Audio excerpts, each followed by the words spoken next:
네, 시온 찬양대 올해에도 시온 찬양대의 찬양을 통해 하나님이 우리에게 주실 은혜가 큰 기대가 됩니다. 오늘 귀한 찬양도 주님이 기쁨으로 받아주셨는 줄 믿습니다. 오늘 신년 첫째 주일입니다. 우리 양옆에 있는 분들과 이렇게 한번 인사하겠습니다. 새해 주의 복 많이 받으세요.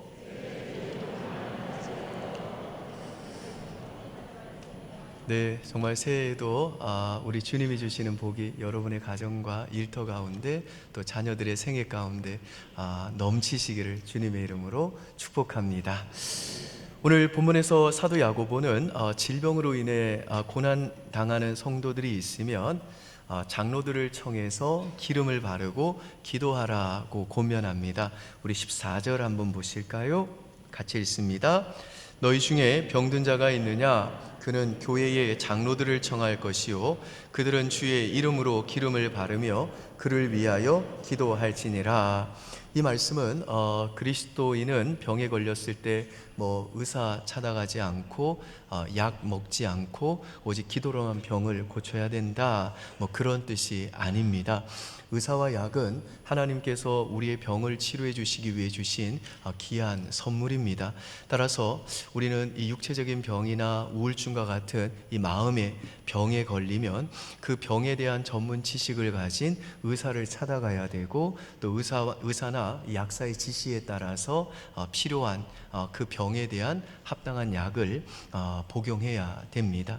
그러면 오늘 이 본문 14절의 말씀의 의미는 뭐냐?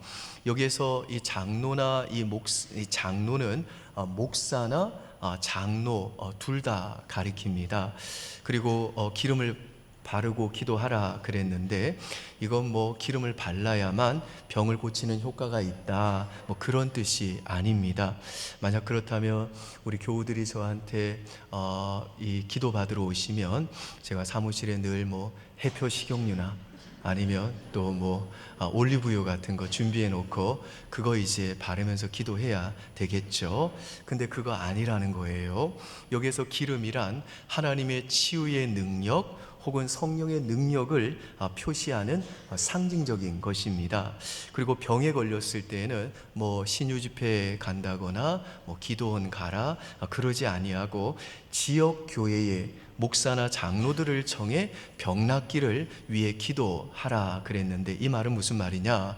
목사에게 어떤 병 고치는 능력이 있기 때문이 아니라 기도해 주는 사람과 그 기도를 부탁하는 사람 모두가 겸손하게 그 하나님의 뜻이라면 이 병을 고쳐주실 것을 믿고 그 병을 고치시는 하나님을 의지하라는 것입니다. 내가 병원에 가더라도 의사는 내 상처를 싸매어 주지만 하나님이 내 병을 치료해 주신다 라는 믿음으로 하나님을 의지하고 기도하라는 것입니다. 이게 오늘 본문의 내용인데요, 이 시간에는 오늘 이 본문 말씀 가지고 그리스도인과 질병이라는 제목으로 우리 그리스도인은 이 질병의 문제를 어떻게 바라봐야 하는지를 생각해 보고자 합니다. 첫 번째로 그리스도인은 질병을 어떻게 바라봐야 되냐? 신자의 질병은 죄로 인한 형벌이나 저주가 아니라는 것입니다. 우리 14절 다시 한번 보시면요, 너희 중에 병든 자가 있느냐? 그는 교회의 장로들을 청할 것이요. 지금 이 사도 야고보는 예수 그리스도를 주로 고백하는 성도들에게 이 편지를 썼습니다. 따라서 너희 중에 병든 자가 있느냐? 라는 이 말씀은 성도 중에 병든 자들이 있다는 겁니다. 예수를 믿어도 병이 든다는 거예요. 근데 예수 믿는 분들 중에 보면 이 병에 걸리면 내가 과거에 저지른 죄 때문에 하나님이 내게 이 저주를 주셨다, 우리 가정에 이런 질병을 허락하신 거다 라고 오해하시는 분들이 계십니다. 여러분, 절대로 그렇게 생각하면 안 됩니다. 왜냐? 갈라디아서 3장 13절 같이 읽습니다. 그리스도께서 우리를 위하여 저주를 받은 바 되사 율법의 저주에서 우리를 속량하셨으니 기록된 바 나무에 달린 자마다 저주 아래 있는 자라 하였음이라. 자, 여기 보시면 내 죄로 인한 저주와 형벌은 누가 다 가져가셨습니까? 예수님께서 십자가에 완전히 다 가져가셨어요. 따라서 예수 믿고 난 후에 나에게 병이 생기면 그 병은 그 병을 겪는 모든 그 고난의 과정을 통하여서, 그리고 그 병 병을 치료해가는 과정을 통해서 하나님께서 내 삶 속에 하실 일이 있기 때문이지, 그 병은 결단코 죄로 인한 저주와 형벌이 절대로 아니라는 것입니다. 근데 오늘 본문 15절 한번 보실까요? 같이 한번 읽겠습니다. 시작. 믿음의 기도는 병든 자를 일으키시리라. 혹시 죄를 범하였을지라도 사하심을 받으리라. 지금 사도 야고보는 예수 그리스도를 지금 이 말씀에 보시면 믿음의 기도는 병든 자를 구원한다 그러면서 혹시 죄를 범하였을지라도 사하심을 받으리라. 그러므로 너희 죄를 고백하며 병이 낫기를 기도해라 라고 그러죠. 여러분, 이 말씀에 보니까 자꾸만 병이랑 죄랑 연결시켜요. 그렇죠. 그러니까 어떤 분은 또 그러세요. 목사님, 내 죄로 인한 저주와 형벌을 예수님이 십자가로 다 가져가셨다면서요. 근데 봐봐요, 죄 때문에 병 걸린 거라고 지금 말하고 있지 않습니까? 이렇게 자꾸 착각을 한다는 것입니다. 근데 여기에서 혹시 죄를 범하였을지라도 라는 이 말씀에서 중요한 단어가 뭐냐, 영어 성경에 나오는데 전치사 if예요. if.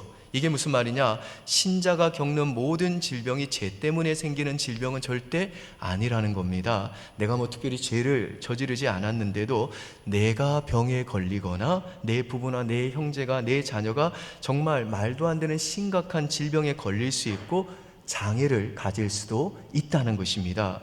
근데 하나님은 내 죄로 인한 형벌이나 저주로 이 병을 허락하는 게 아니라, 때로는요, 내가 자꾸만 빠지게 되는, 혹은 빠질 수 있는 그 하나님과 이 멀어지게 만드는 그 죄를 다루시기 위해서 때로는 질병이라는 도구를 사용하실 때가 있다라는 겁니다. 그래서 모든 질병이 다 죄 때문은 아니지만, 혹시 if, 만일에 우리가 하나님으로부터 멀어지는 그 죄를 다루기 위한 선하신 의도로 하나님이 그 질병을 허락하셨다면, 하나님께서는 그 질병을 겪는 나와 우리 가정과 간호하는 그 가족과 그 질병을 바라보는 우리 자녀들이 하나님 앞에서 그 죄를 버리고 하나님 앞에 바로 서게 하기 위한 그 미래의 회복을 위한 수단으로 그 병을 때로는 하나님이 사용하실 때가 있다라는 것입니다.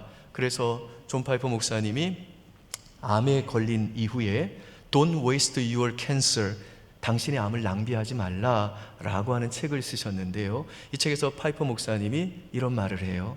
우리 몸의 세포가 악성 종양으로 변형되어 갈 때도 하나님은 다 알고 계시다는 거예요. 하나님은 암이 퍼지는 것을 멈추실 수도 있고 계속 진행하실 수도 있는 주권자시라는 것입니다. 암세포가 점점 자라난다면 거기에도 하나님의 뜻이 있다는 거예요. 완전하게 지혜로우신 그 하나님의 계획에 따라 암도 움직인다는 것입니다. 암 치료제가 개발되는 그 시기도 하나님께 달려 있다는 거예요. 하나님이 모든 지혜와 그 전능하신 능력 가운데 그걸 전부 다 아신다는 겁니다. 근데 우리가 암에 걸렸을 때 하나님과 사탄의 목적은 완전히 다르다는 거예요. 한번 들어보십시오. 사탄의 목적은 우리가 예수님을 미워하게 만드는 것입니다. 반대로 하나님의 목적은 우리가 예수님을 더욱 사랑하도록 이끄는 것입니다. 따라서 우리가 암에게 패배하는 시점은 암으로 죽음에 이르렀을 때가 아닙니다. 암 때문에 예수님을 사랑하지 못하게 되었을 때가 실제로 암에 굴복하는 시점입니다. 그러니까 하나님이 저와 여러분에게 질병을 막지 않고 허락하신 목적은 뭐냐? 그 투병의 과정을 통해 하나님으로부터 멀어지는 그 죄로부터 우리를 보호하시고 또한 예수님을 더 사랑하는 자리로 우리를 이끄시기 위해서라는 겁니다. 그래서 Don't waste your cancer, 당신의 암을 낭비하지 말라는 것입니다. 그걸 마치 쓰레기처럼 내 인생에 이것은 아무런 소용없는 일이라고, 유익이 전혀 되지 않는다라고 치부하지 말라는 겁니다. 암을 낭비하지 말고 암을 통해서, 그 질병을 통해서 하나님을 더 의지하고 예수님을 더 사랑하는 자리로 가라는 겁니다. 그러면 병에 대한 그 신자의 반응을 통해, 그 투병을 통해 우리 하나님은 연약한 그 신자를 통해서 영광 받으신다는 겁니다. 아멘이세요, 여러분? 아멘. 두 번째로 그리스도인은 질병을 어떻게 바라봐야 되냐? 내가 병들었을 때에도 하나님은 나를 사랑하신다는 거 꼭 믿어야 됩니다. 요한 3서 1절과 2절 보실까요? 잘 아는 말씀이죠. 시작.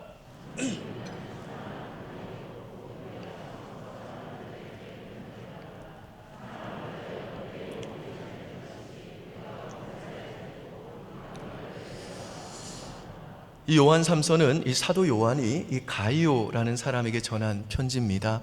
근데 여기에서 잘됨과 같이 잘되고라는 말은요, 형통하다, 건전하다라는 뜻입니다. 그리고 그 끝부분에 나오는 강건하다라는 이 말은 영어로는 헬스예요. 헬스. 건강하다라는 뜻입니다. 그러니까 이 가이오는 어떤 인물이었냐? 그 영혼이 참 형통한 사람, 그 영혼이 참 건전한 사람이었다는 거예요. 근데 이 가이오는 질병 때문에 그 육체가 건강하지를 못했다는 겁니다. 그래서 사도 요한은 이 가이오의 육체도 그 영혼이 잘됨과 같이 건전한 것처럼 그 몸도, 그 육체도 건강하기를 위해 기도했다는 거예요. 그래서 여러분, 사도 요한입니다. 원하면, 기도하면 우리 생각에는 얼마든지 신유의 역사를 통해 낫게 할 수 있을 것 같아요. 사랑하는 사람이니까. 근데 그런 능력이 요한에게도 없었다라는 거예요. 사도조차도 주님이 뜻하실 때에만 기도를 통해 신유의 역사를 일으켰다는 겁니다. 그래서 누군가가 만일에 지금도 내가 원하면 나는 기도로 사람을 고칠 수 있다, 그런 분들 여러분 조심하셔야 돼요. 그런 분들에게는 가서는 안 돼요. 사도 요한마저도 그런 능력은 없었다는 거예요. 아무튼 이 가이오는 그렇게 육체의 질병이 있었기 때문에 지금 사도 요한은 가이오의 육체가 건강하기를 위해 기도하는 겁니다. 그런데 사도 요한은 이 기도를 하기 전에 먼저 뭘 강조하느냐? 가이오가 사랑받는 자라는 것을 아주 강조합니다. 요한 3서 1절과 2절 보시죠. 시작. 장로인 나는 사랑하는 가이오 곧 내가 참으로 사랑하는 자에게 편지하노라. 사랑하는 자여, 내 영혼이 잘된 것 같이 내가 범사에 잘되고 강건하기를 내가 강구하노라. 이 말씀은 요한이 가이오를 사랑한다는 말이기도 합니다만은 사실은 하나님께서 요한의 입술을 통해 하나님이 가이오를 사랑한다는 것을 강조하는 말씀입니다. 그래서 하나님이 3번씩이나 가이오에게 사랑한다고 지금 말씀하는 겁니다. 여러분, 내가 병들었을 때에도 하나님은 나를 사랑하신다, 하나님은 날 존귀 여기신다 라는 이 믿음이 왜 중요하냐? 우리가 병이 나면 이 육체의 고통도 크지만 이 육체의 고통으로 인해 영적으로 연약해지기 때문에 마치 하나님이 꼭 나를 버리신 것만 같고 내가 과거에 행한 그 잘못 때문에 하나님이 날 치시는 것만 같아서 자꾸만 날 향한 하나님의 사랑에 대해서 의심이 들기 때문에 그런 겁니다. 특히 우울증이 심하면요, 그래서 그 삶이 너무 고통스러우면요, 제일 부러운 사람이 누구냐? 죽은 사람이에요. 죽은 사람. 죽은 사람 보면 걱정도 없는 것 같고 근심도 없는 것 같은데 나는 왜 이렇게 살아가지고 근심을 가지고 사는가 하면서 죽음이 달콤하게 여겨지고 죽음이 건네는 그 속삭임이 부드럽게 들려옵니다. 그리고 마귀가 이 우울증을 앓고 있는 사람에게 또 뭐라고 속삭이냐? 너 그렇게 사느니 차라리 죽는 게 더 낫지 않겠냐? 너 살아서 알잖아. 내일도 오늘과 똑같을 걸. 살면 뭐하니? 너 지금까지 살아왔는데 달라진 거 있니? 여전히 너 아프잖아. 5년 후에는 오늘과 똑같은 5년이야. 그러니 너 여러 사람 고생시키지 말아라. 너 하나 딱 떠나면 너도 편하고 너 때문에 고생하는 가족들이 얼마나 편하냐. 그들이 며칠은 울겠지. 그러나 시간 조금만 지나가봐. 너 하나 떠나면 다 편한 거야. 이렇게 마귀가 내 삶은 의미가 없다고, 나는 그냥 내 사랑하는 가족들에게 짐만 되는 무가치한 존재라고, 그러니 난 죽어야 된다고 라고 속삭인다는 겁니다. 그래서 이 마귀의 말을 듣다 보면요, 맞는 것 같고 나 때문에 고생하는 사람들 얼굴들이 떠오르고 살아봐야 앞으로 나아질 기미도 보이지 않고 소망 없이 살아봐야 내일도 뭐 똑같을 것 같으니까 살아있는 나보다 죽은 사람이 더 편해 보인다는 겁니다.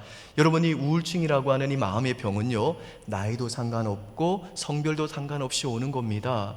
예수 잘 믿으면 우울증이 안 올 것 같죠? 천만의 말씀입니다. 이건 아무리 믿음 좋아도 감기처럼 오는 겁니다. 믿음 좋아도 얼마든지 우울증이 올 수 있다는 겁니다. 요즘에는요, 우리 청년들 10명 중에 4, 5명이 우울증 약을 먹고 있습니다. 결혼을 하고 자녀를 낳고 나면요, 산후 우울증에 걸리고요, 부부간에 맞추어서 살기 때문에 부부가 다 우울증에 걸린 경우도 있고, 중년은 중년대로 우울증을 알아가지고 중년의 자살률이 점점 높아지고 있고, 우리 여성분들은 갱년기와 동시에 우울증이 찾아와가지고 정말 사는 것 자체가 버거운 경우가 많습니다. 또한 노후가 되어 가는데도 노후 대책이 되어 있지 않아가지고 어떻게 살아야 될지 걱정이 돼가지고 노인들도요, 요즘 우울증을 앓는 분들 얼마나 많은지 모릅니다.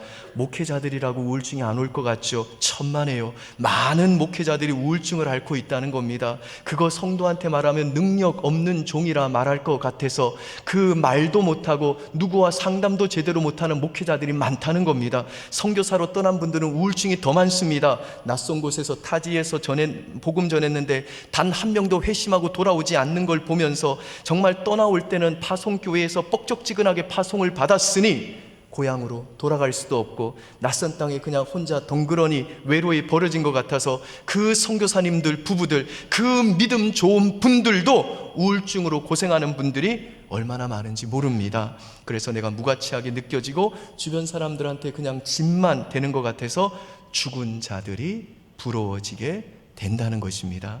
그래서 여러분, 오늘 질병으로 인해서 심신이 정말 지쳐 계신 분들, 특별히 이 우울증, 이 마음의 병 때문에 내 자신이 한없이 무가치하게 느껴지고 정말 사랑하는 가족들에게 짐만 되는 것처럼 느껴져서 죽은 자들이 더 부러운 분들 계시다며, 이 시간 부디 마귀의 음성이 아니라 하나님께서 오늘 이 말씀 통해서 여러분을 향해 너는 내가 참으로 사랑하는 자로다, 너는 내가 참으로 사랑하는 내 아들이고 내 딸이다, 사랑하는 자여 그러므로 힘내라 라고 여러분의 마음에 속삭여 주시는 하나님의 이 사랑의 음성 꼭 듣고 오늘 이 예배당 나갈 수 있기를 주님의 이름으로 축복합니다.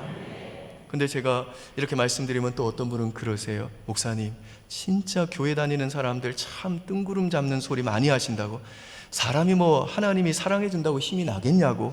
병이 낫고 문제가 실제적으로 해결되고 지금 환경이 나아져야지 사람이 존귀함을 느끼고 즐거워지는 것이지, 하나님이 나를 사랑해 주고 격려해 준다고 힘이 나고 즐거워지고 기뻐지는 게 아닙니다. 좀 제발 현실적인 얘기 좀 하세요, 목사님. 이렇게 얘기하는 분들이 계세요. 여러분, 그렇지 않아요. 예전에 기억나실지 모르겠는데 GS 칼텍스에서 만든 한 광고가 있는데요, 이 광고를 보면 실제로 누군가의 사랑을 받는 것이 사람을 담대하게 하고 사람을 존귀하게 한다는 걸 잘 보여줍니다. 유튜브에서 지금도 GS 칼텍스 광고라고 치면 나오는데요, 이게 무슨 광고냐, 우리 사회에서 힘들게 감정 노동을 하고 계신 분들 중에 콜센터에서 근무하시는 여성분들 있잖아요. 이분들이 고객들과 나눈 그 전화 통화 내용을 보면요, 욕이 난무해요. 성희롱이 난무합니다. 고객들과 나눈 전화 통화 내용을 보면 실제 대화 내용이 이런 거예요. 야, 남자 직원 바꿔, 이 X야. 말귀를 참 못 알아듣네. 용역하고 있는 주제에 평생 거기 앉아서 전화나 받아라. 이렇게 막말을 쏟아 붓는다는 겁니다. 이런 말을 늘 들어야 되니까 이 여성 상담원들이 스트레스가 너무 심하고 내가 너무 무가치하게 느껴지고 너무 힘드니까 자살도 하고 그런다는 거예요. 그래서 이걸 어떻게 바꿀 수 있을까? 그래가지고 GS 칼텍스에서 광고를 통해 캠페인을 한 겁니다. 어떤 캠페인이었냐? 고객이 전화를 하면 잠시만 기다려 주십시오. 상담원을 연결해 드리겠습니다. 뭐라고, 연결음 있잖아요. 연결음 있잖아요. 이 연결음을 바꾼 거예요. 뭘로 바뀌었냐? 실제 그 업무를 하고 있는 상담원들의 가족들이 녹음한 걸로 바꾼 거예요. 그래서 콜센터에 전화를 딱 하면 먼저 뭐가 나오냐? 그 상담원의 아버지가 녹음한 목소리가 나오는 거예요. 착하고 성실한 우리 딸이 상담드릴 예정입니다. 잠시만 기다려 주십시오. 또 상담원의 남편이 녹음을 했어요. 사랑하는 제 아내가 상담드릴 예정입니다. 잠시만 기다려 주십시오. 또 상담원의 그 어린 딸이 녹음을 했어요. 제가 세상에서 가장 좋아하는 우리 엄마가 상담드릴 예정입니다. 잠시만 기다려 주십시오. 그렇게 이제 연결음이 딱 나온 다음에 상담원이 딱 전화를 받아요. 그러니까 사람들이 다 뭐라고 그러냐? 수고 많으십니다. 그리고 어떤 사람은요, 야, 내가 지금 불만 접수하러 전화했는데 이거 화를 못 내겠네. 그리고 멘트가 참 좋네요. 힘내십시오. 수고 많으시죠. 라고 그렇게 먼저 얘기를 하더라는 거예요. 그렇게 서로를 존중해 주기 시작했는데 왜 이런 일이 벌어졌냐는 거예요. 서로의 존재는 아무것도 변하지 않았습니다. 그런데 뭐 때문에 변한 것입니까?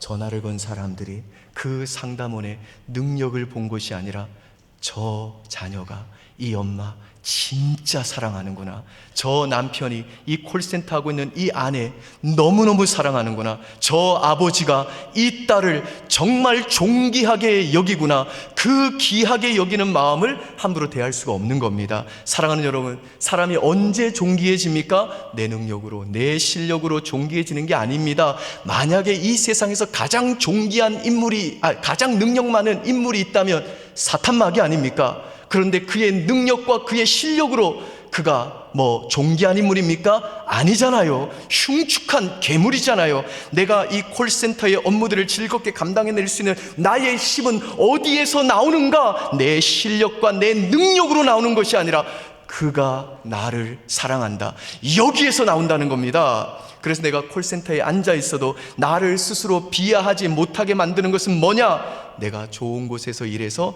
내가 존귀해지는 것이냐? 절대 그렇지 않다는 겁니다. 누가 나를 진짜로 존귀하게 여기고 사랑한다는 걸 알 때 내가 쓰레기 더미에서 일을 해도 내 자신을 스스로 비하하지 아니하고 내가 존귀하다라고 하는 이 확신이 언제나 싱싱하게 살아있을 수 있다라는 겁니다.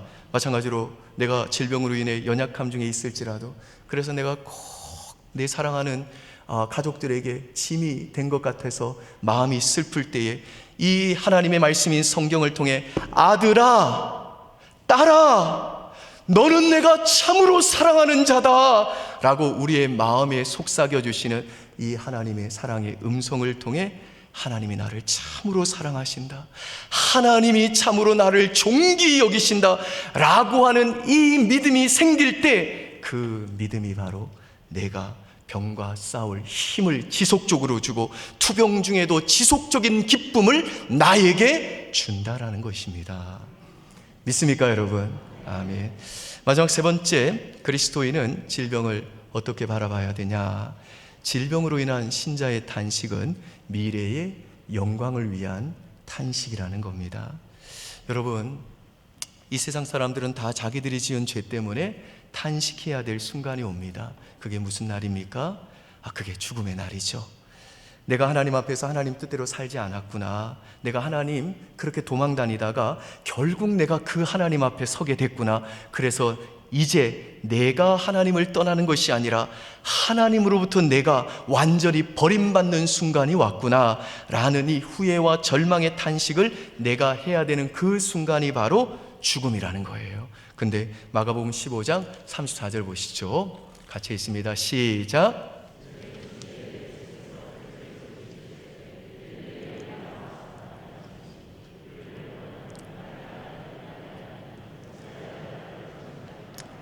자, 이게 무슨 말이냐? 예수님께서 저와 여러분의 죄를 다 가지고 십자가로 가지고 가서 우리가 그 마지막 죽음 앞에 섰을 때 내 죄로 인해 하나님께 영원히 버림받고 내가 해야 될 그 후회와 절망의 탄식을 예수님이 내 대신 해주셨다는 겁니다. 그래서 저와 여러분이 그리스도인이 된 이후에 질병으로 인해 탄식하는 것은 내 인생이 후회가 돼서 아쉬워서 괴로워서 과거를 돌이키지 못해서 하는 절망의 탄식이 아니라는 겁니다. 후회의 탄식이 아니라는 것입니다. 소망 없는 탄식이 아니라는 겁니다. 그러면 우리가 예수 믿고 믿고 나서 질병으로 인해 쏟아내는 그 탄식은 뭐냐?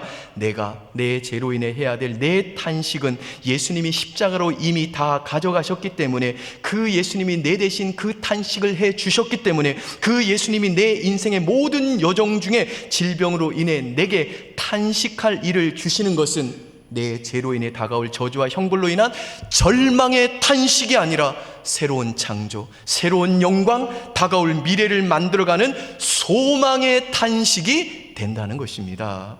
예컨대 어느 병원에서 아! 하고 여자의 비명 소리가 들렸어요. 그래서 이게 무슨 일이냐, 이 여자가 지금 어떤 일을 당하고 있는 거냐 그랬어요. 근데 그 비명은 그 사람이 어떤 병동에 있느냐에 따라 그 탄식의, 그 비명의 느낌이 달라지는 겁니다. 이 사람이 만일에 암병동에 있다면요, 이건 고통스러워서 죽어가는 거죠. 근데 만약에 그 병동이 산부인과라면 어떻습니까? 이 사람의 그 탄식과 비명 소리는 어떤 소리입니까? 새 생명의 탄생을 위한 소망의 탄식이라는 겁니다. 이게 바로 신자와 비신자가 질병으로 인해 토해내는 탄식의 차이라는 겁니다. 예수 믿는 자나 예수 안 믿는 자나 다 이 세상에서 질병 때문에 똑같이 탄식한다는 겁니다. 그런데 어떤 병동에 있냐, 암병동에 있냐, 그러면 탄식하다가 죽어가는 겁니다. 그런데 내가 산부인과에 있다면요, 내 고통, 내 비명, 내 탄식은 무엇입니까? 다가올 내 미래에 있을 새로운 탄생과 다가올 미래의 영광을 얻기 위한 탄식이 된다는 겁니다. 그러니까 신자가 이 땅에서 질병으로 인해 쏟아내는 모든 탄식은 단 하나도 예외 없이 장차 그리스도의 재림 때에 이 연약하고 병든 나의 이 몸을 벗고 영광스러운 부활의 몸을 입게 될 그 미래의 찬란한 영광을 위한 소망의 탄식이라는 것입니다. 아멘이세요, 여러분? 아멘. 이 헨리 마틴이라고 하는 선교사님이 계셨습니다. 이분은 인도와 페르시아에 가서 성경을 그 나라 언어로 번역하다가 죽으신 분이에요. 페르시아는 오늘날 이란을 가리키는 겁니다. 이분이 이제 인도에서 선교사역을 마치고 노구의 몸을 가지고, 노년의 그 병든 몸을 가지고 끝까지 주를 위해 살겠다고 이란까지도 간 거예요. 이제 거기 가서 사역을 하는데 선교 사역이 너무 힘들었어요. 몸은 지쳐 있고 몸은 병들어 있고 너무너무 힘든데, 자신이 그렇게 선교 사역을 하다가 깨달은 하나님의 열심과 신실하심이 있었다는 거예요. 1812년 1월 그분의 기록 일기장에 보면 이런 얘기가 나와요. 내가 지금 노인이고 병들었고 또 여전히 이 병이 나아지지 않지만, 그래서 너무너무 힘들지만 나는 안 죽을 거라는 거예요. 한번 들어보십시오. 어느 모로 보나 금년은 내가 여태껏 본 어느 해보다 더 위험할 것이다. 그러나 내가 살아있는 동안 페르시아 신약 성경을 완성할 수 있다면 그 이후의 삶은 덜 중요하게 될 것이다. 그러나 내가 살든지 죽든지 간에 그리스도께서 내 안에서 영화롭게 되길 바랄 뿐이다. 그리스도를 위해 내가 할 일이 있다면 나는 죽을 수 없다. 내가 할 일이 있다면 나는 죽을 수 없다. 내가 수행할 그리스도의 사역이 완수될 때까지 나는 불멸의 존재다. I am immortal. 그러니까 그리스도는 어떤 존재냐? I am immortal, 불멸의 존재라는 거예요. 여러분들과 살다 보면 죽을 걱정을 하잖아요. 코로나 걸리면 어떡하나, 회사에서 잘리면 어떡하나, 뭐 사업이 안 되면 어떡하나, 갑자기 내가 뭐 자녀도 못 챙기고 병들어서 우리 자녀들에게 짐이 되어 그렇게 자녀에게 고통만 주다가 죽으면 어떡하나, 다 이 걱정이잖아요. 근데 성경은 이렇게 변수가 많고 악이 많고 이렇게 위험이 많은 세대 가운데 살아가고 있는 그 그리스도인들을 뭐라고 규정하냐? I am immortal. 나는 불멸의 존재이다. 그리스도인들은 불멸의 존재이다. 그리스도인들은 절대로 안 죽는다. 언제까지요? 하나님이 나를 통해서 하실 그 일이 완성되기 전까지는 신자는 어떤 존재냐? immortal, 불멸의 존재라는 거예요. 헨리 마틴에게는요, 이 확신이 있었다는 겁니다. 하나님이 내게 주신 이 신약 성경 이 번역하는 사명을 맡기셨다면 내가 죽을 걱정 안 한다는 거예요. 나 이거 끝나야 죽는다는 겁니다. 이 엄청난 확신이 있었다는 겁니다. 사랑하는 여러분, 오늘 여러분도 이거 확신하십시오. 저와 여러분 언제 죽어요? 하나님이 나를 통해 하실 일이 끝나는 그날, 하나님이 내게 주신 그 사명을 마치시는 그날 죽는 거예요. 그날이 오기 전까지는 우리 신자는 이모털, 불멸의 존재라는 겁니다. 그날 전까지는요, 저와 여러분이 사는 게 너무너무 힘들고 이 질병이 너무너무 중하고 이 항암 받는 것이 너무너무 괴로워가지고 엘리야처럼 그냥 로뎀나무 아래 가가지고 하나님 나 더 이상 못 살겠어요. 제발 이제는 나를 좀 죽여주세요. 하나님 나 너무너무 힘들어요. 그러니 날 당장 천국으로 좀 데리고 가주세요. 그렇게 아무리 땡깡을 피워도 하나님이 안 데리고 가신다는 거예요. 하나님이 우리 안 죽이신다는 거예요.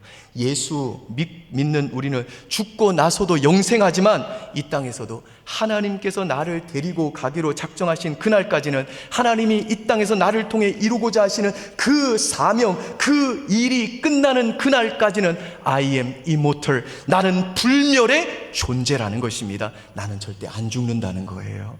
그래서 오늘 본문 15절 한번 보시죠. 15절 제가 읽습니다. 믿음의 기도는 병든 자를 구원하리니 주께서 그를 일으키시리라. 이게 무슨 말이냐?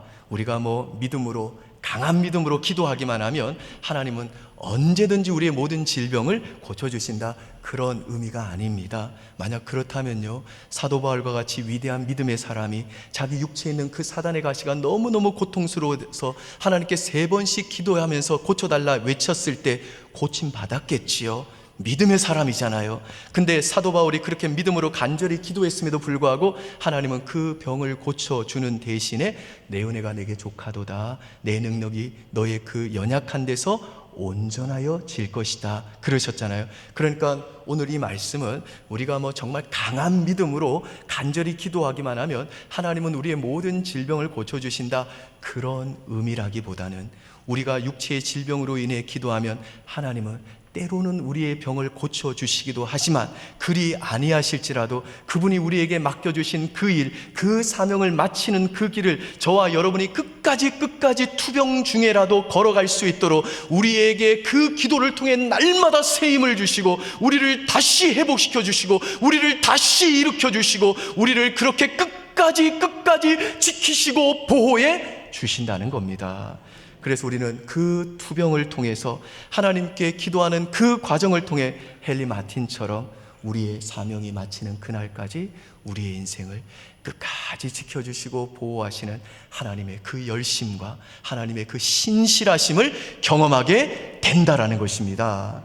그러므로 사랑하는 여러분, 희망찬 새해가 시작되었지만 지금 질병으로 인해 탄식하는 분들 계시나요?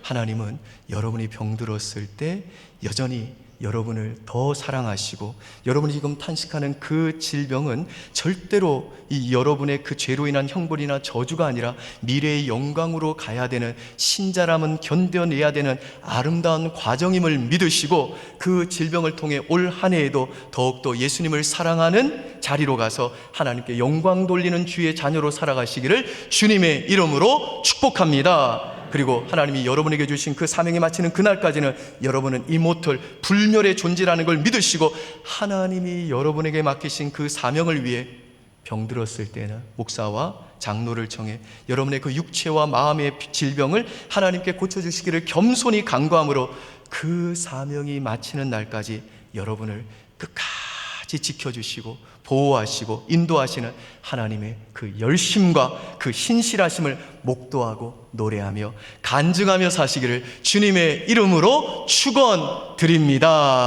축원합니다. 아멘. 우리 시간 가슴에 한번 손을 얹고 함께 기도하겠습니다. 오늘 혹시 마음에 상함과 또 상처와 치유되지 않은 아픔이 있거든, 또 육체의 질병이 있거든, 또 사랑하는 가족들의 질병으로 신음하는 분들 있거든, 그분들 떠올리면서 가슴에 손을 얹고 제가 잠시 기도하겠습니다. 하나님 아버지, 희망찬 새해가 밝아왔지만 이 새해에도 여전히 육체의 그 질병과 마음의 아픔 때문에 치유되지 않는 상처로 인해서 여전히 탄식하고 있는 주의 백성들이 있습니다. 내가 계속 이 항암을 해야 되는가? 내가 이렇게 사랑하는 가족들에게 짐이 되는 자로 살아가야 되는가? 차라리 내가 죽는 것이 낫지 않을까? 그런 생각이 들 정도로 질병으로 인해 탄식하는 주의 백성들이 있사오니 이 시간 간절히 주의 종이 기도합니다. 하나님은 병든 자가 있을 때에 목사와 장로를 청해 그 병이 낫기를 기도하라 명하신 줄 믿사오니 그 분부에 따라 저가 간절히 기도하노니 오늘 질병으로 신음하는 모든 이들에게 무엇보다도 너는 참으로 내가 사랑하는 내 아들이다, 내 딸이다, 그 하나님의 사랑의 음성이 들리도록 역사하여 주시옵소서. 뿐만 아니라 이 질병은 절대로 나의 죄로 인한 형벌이나 저주가 아니라 미래의 영광으로 가는 견뎌야 되는 아름다운 과정임을 믿고 끝까지 예수님을 사랑하는 그 자리를 지킬 수 있도록 은혜 베풀어 주시옵소서. 뿐만 아니라 하나님이 우리 성도들에게 여전히 호흡을 허락하신 이유는 그 성도의 삶을 통해서 하나님이 하실 일, 그 사명이 있는 줄 믿사오니 아버지 하나님 그 사명을 감당할 수 있도록 사랑하는 우리 성도들, 오늘 그 아픈 부위에 손을 얹고 간구할 때에 우리 하나님이 깨끗하게 치료되는 치유의 역사를 허락하여 주시옵소서. 그리고 그 사명을 마치는 날까지 주께서 날마다 우리 성도들을 지켜주시고 보호하시고 인도하시는 그 하나님의 열심과 신실하심을 목도하며 그렇게 투병 중에라도 하나님께 영광 돌리며 그 하나님께 노래하며 간증하며 사는 복된 인생들 되도록 은혜 베풀어 주시옵소서. 감사드리며 예수님 이름으로 기도합니다. 아멘. 이 시간 우리 다 함께 자리에서 일어나셔서 새로운 찬송으로 하나님께 찬양하겠습니다.